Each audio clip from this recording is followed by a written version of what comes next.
Hey guys, welcome back. It's Josh with the Financial Advisor Car Guy. So this week we're going to talk a little bit about different generations of vehicles and kind of what qualifies or classifies a different generation from another. So let's just start with the basics, right? The first generation of anything is likely to be the very first time a car is introduced and it's unveiled, right? A new vehicle of any sort is going to be the first generation, regardless of if a second generation comes out, really. There's lots of great examples of a first generation that have kind of gained popularity. I think of the Ford Bronco. Okay, it was released in 1966, and it remained relatively unchanged all the way until 1977. So it was an 11-year model run, and there were very few changes made in that time span. Chassis stayed the same. I mean, essentially the frame, it was a unibody type of design, so the body and the frame are essentially one. Everything just sort of bolts to it, and that's great. Okay, 11 years of that. And then the second generation came out, and they changed the platform a bit. It became larger, right? It became quite a bit larger, and ultimately stayed larger until they discontinued the car completely, and then re-released it recently again, right? So the first generation, I would call it a first generation, but during its heyday or during its time being new, it was the only generation. So nobody referred to it as the first generation. Another good example is the Ford Mustang, right? A lot of people say the first generation is like 1964 and a half through 1970. In 71, it took a dramatic change and just a different car. There were a couple of what I'd call facelifts in between. The 64 and a half, 65, and 66 all essentially look the same. 67 and 68, again, essentially look the same as one another. And then the 69 and 70s, once again, they look similar. They're all sort of built upon the same idea. They had very similar engine options. A lot of that stuff stayed the same. It was just things were maybe looking a little different, as if it were facelifted. A lot of vehicles do that. Rather than retire a platform that's working, they'll do what's called a facelift. Now, one car that they actually facelift all the time are BMWs. So I think about maybe the E36 platform. If you guys are familiar with that, it's a 3 Series BMW. My wife and I had one, and it stayed relatively unchanged for 2 or 3 years. And then they facelifted it, meaning maybe a different hood, different headlights, different grille, maybe a different front bumper, maybe different taillights, but generally speaking, it's all visual upgrades. Car's the same, the engine's the same, chassis platform's the same, interior probably remains unchanged in a lot of ways. Maybe they add a new trim or something, but for the most part, it stays pretty darn near identical. But if you parked them side by side, you'd notice they're different cars, right? I'm trying to think of other good examples of facelifted vehicles, but BMW is pretty well known for that. They do it all the time, unlike a lot of Audis. Okay, so if we talk about Audi, for example, let's use my R8, and then we'll talk about the Audi A4. My R8, they did do a facelift. Okay, so mine's a 2009. They had a 2008 to 2012. Then they did a facelift for 13 and 14.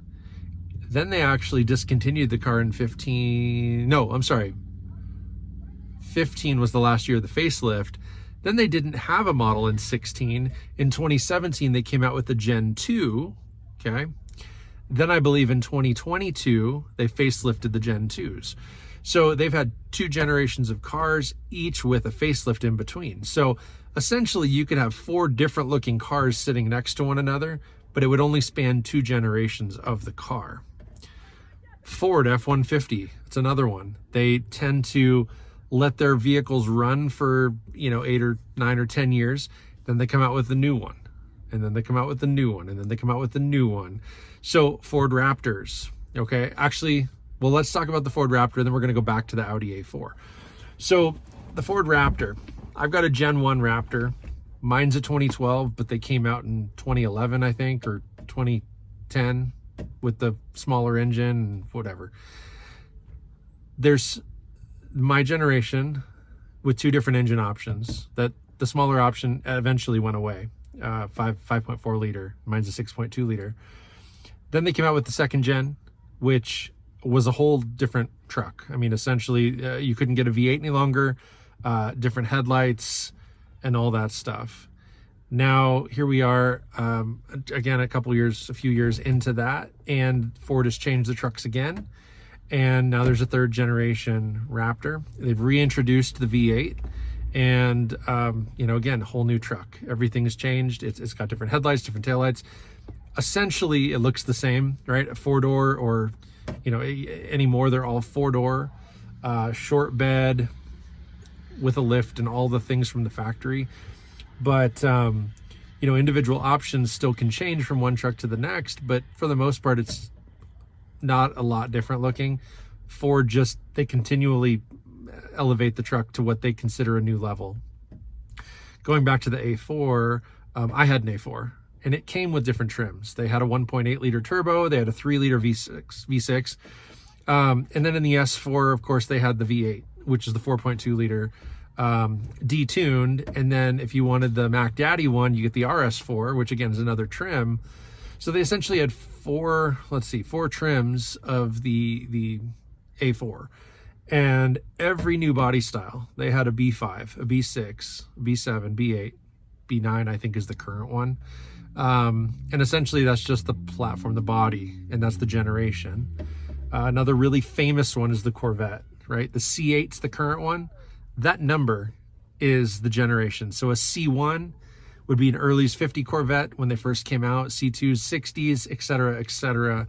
The Stingrays of the 60s are C2s. And then you get into the later ones, C3, 4, all the way up to today's C8. And, it's interesting because people refer to them by those names. Oh, I bought a C6 Z06, or I bought a C7, whatever. And, Corvettes are notorious for being called by their generation. They're not necessarily called by their model, right? I mean, you could have an LT1 or an LT, whatever it is, or, or the Z06 is probably the best one, is probably the most well-known. But generally people say, oh, I got a C8 Corvette. Without a doubt what that car looks like, just without a doubt. Oh, I got a C7 Corvette. My dad has a C6 Corvette at home, whatever it is. People differentiate Corvettes by generations, which is interesting. I would tell you that it doesn't necessarily matter what generation a car is. Each generation sort of has its own cult following. You talk about the Raptor guys, right? Guys who want a big V8 in their truck, they're going to buy a first gen. Probably even today, they'd still buy a first gen, because the third gen, the new Raptor, if you want the V8, you're buying a Raptor R, and you're north of six figures. Those trucks, I mean, they're drawing a huge command premium. They're very, very expensive. I've only seen two in real life. They're not common. I'm not sure that people who have ordered them have even already taken delivery. I don't know what that looks like, but a lot of the time, people are going to find out what they like, and they're going to go to that generation, and then within that generation they're going to figure out what options they want. So someone who wants to get into a real inexpensive Raptor, they might look at a 2010 5.4 liter crew cab, and someone who wants a big V8 with all the bells and whistles and stuff, they might look to the later ones, right? They might look to a 2014 Super Crew, Super Crew, with the 6.2 liter, right? I mean, essentially, you can spread the gamut and get what you like. The later ones had the EcoBoost, turbocharged engines, but you're still with a 6. A lot of guys want an 8 if they're going to tow, if they're going to pull a trailer or a boat, something like that. So sometimes that stuff weighs on the back of your mind when you're picking out a new rig. Other people, circle back to the Camaros and the Mustangs and the 60s era muscle cars. Those were early models, and today those early models tend to hold their value better than the later ones. You think of the first generation Mustang versus, say, the second or third generation. There's the Mustang 2s, right, of history, there was a period of time you couldn't give those things away. Now anymore, you throw a 5-liter 302 in that thing and it's going to be a fun car, but they're still not the most attractive and there's not a huge following for them. Then you get into the Fox bodies and so on and so forth. And each generation has its own kind of a cult following, but some just retain value better than others. Some are better for other things. A lot of Fox bodies turned into race cars and they're great for that. I don't know. I've had a Fox body and it was a fun car. It had a super built 302. It was almost scary to drive. It had a lot of power and I never had a dynoed or anything. I actually took the car in on trade. Not like I'm a dealer or whatever, but I had a drift trike. I probably talked about this in another episode, but I had a drift trike and some cash, I think. And I traded this guy for his Fox body. Now it was a pile of poop, but it had a built motor in it. So I put some nice racing buckets in it. I painted the car, fixed a couple of dings and dents. I think I put a new radio in it, whatever. Cleaned it up a whole bunch, made it really nice looking, and then sold it. Or actually I traded it for a Jeep Wrangler. So I was able to kind of trade up a little bit from a drift trike. Anyway, that's a whole nother story, but I'm not a Fox body guy. It was a good deal for me, so I went ahead and made the trade, and I'm not mad I did it. It worked out really, really well, but other than that, I wouldn't run out and I guess I'd own one. I wouldn't go looking for one. I'd rather have an older one or even a newer one. So anyway, there's a Fox body club that's like a cult following. Lots of cars have them, and it's fascinating. But from a value standpoint, the first gen of anything always holds a special place because it's sort of the starting point and the building block of wherever that vehicle goes. The Gen 1 Raptor, to me, still looks more aggressive than anything. The second gens, I think they softened it. It doesn't look as wide. It doesn't look as mean. It definitely has a different appeal. It also, again, EcoBoost, you no longer have a V8. So for me, it was a shoe-in. I had to have a Gen 1. I didn't want the Gen 2. And at the time of my purchase, I got the best bang for my buck. I couldn't get a Gen 2 for what I paid for my Gen 1. Not much later, though, the Gen 1s caught back up. They appreciated to be where about the Gen 2s had depreciated. And so it became closer to a wash. And, at that point, I still wanted my V8, but yeah, it's interesting to me. And so, you think about the early 60s or the mid 60s Mustangs, the early Mustangs have a pretty good following, a pretty good value. You can't get them for quite a steal anymore. They've all accelerated in value and in price. And, same thing. I can only imagine my R8. It's gone up and down in value as long as I've owned it, but it'll continue, I think, over time to continue to raise in value because the new ones are coming out at so much more money. After this year, R8s are going away. They're going to have a successor supercar someday, but R8s are going to go away. And there's always going to be kind of a following for them. They're beautiful cars. The R8 is a work of art.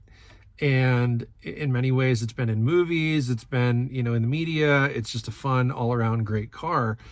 There's always going to be a demand for it. And as people wreck them and as people put miles on them and all these things, a good quality, a good example is going to retain its value and ultimately go up in value over time. So, I feel pretty safe and secure with really all of my cars.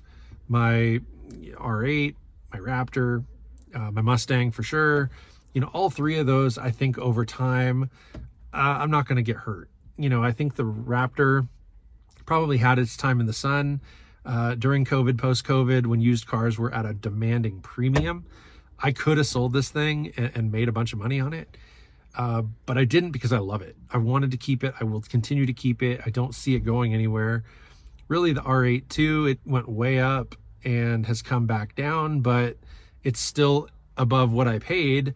Not as high above what I paid as it was, but it's still about or above what I paid. And so that's going to be a good one. And then my Mustang is just going to continually appreciate. I've got tons of equity in that car, and it's been an easy one to just watch grow in value over the years. And so that's all I got for you guys this week. What are your thoughts on generational vehicles? Do you prefer the latest gen? I mean, there's people that do, right? I want the latest and the greatest. It's innovative, it's cutting edge, it looks the best, whatever. The newest gen, or are you kind of like myself where you prefer the first gen of just about anything? I think getting in on the ground floor is kind of cool. Again, I've got my first gen Raptor, my first gen R8, and for all intents and purposes, my first gen Mustang. Maybe we do another episode about that because, again, as I broke it down, right, the 64.5 to 66 is a little different than the 67, 68, which again is different than the 69, 70, but all that's kind of lumped into one generation. It's all the camp that you're in, right? It just depends on what your viewpoint is on that. For my conversation today, I'm going to just assume my Mustang's a Gen 1. So with that, Gen 1's across the board. It's pretty cool. So comment down below, like, subscribe, go ahead and hit that notification bell. And most importantly, remember, may every investment you make be a good one. Till next time.